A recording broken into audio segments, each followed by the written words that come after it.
He's still, you know, when there's some leftover like T-shirts or basketballs, I take those for the school. So, but mashallah, he's been very busy in his field. But mashallah, the new thing is this media information, which is another way of dawah. One is through books, but right now, as technology has been in the forefront, he has taken on a new project because he already has a busy schedule.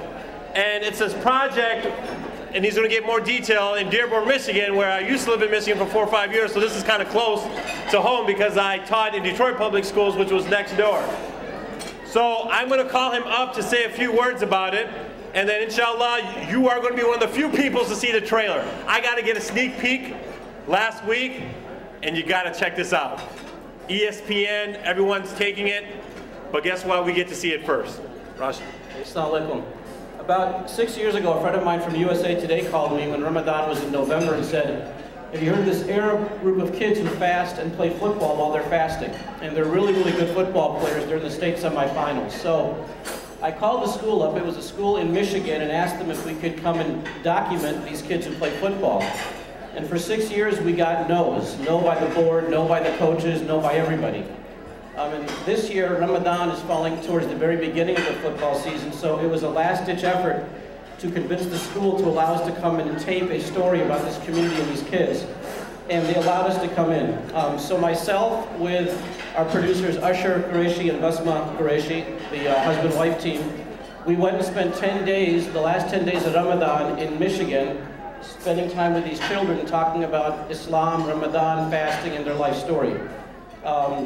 It's kind of a neat story because one of the things that we've talked about is the fact that we as Muslims need to be able to tell the stories of our own people. And telling stories from a long time ago is great, but telling stories to our fellow Americans about our current kids today and who they really are is the way we're going to change the image of people. So over the past couple of weeks, Usher, Basma, and I have been editing a series on this documentary. We've got a 5-minute trailer to kind of show you what it's going to be. We're going to turn it into a 94-minute film.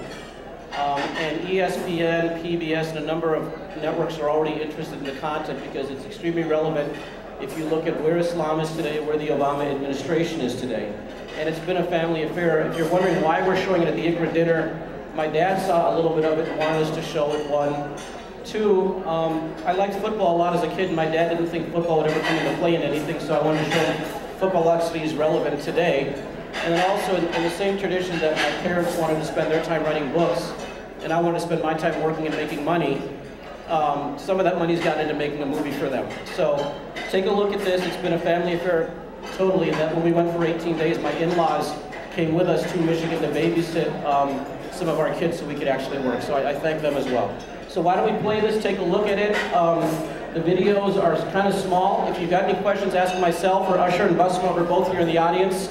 And then hopefully, inshallah, in December or early January, February, you'll be able to watch it either on television or somewhere close by. Assalamu alaikum.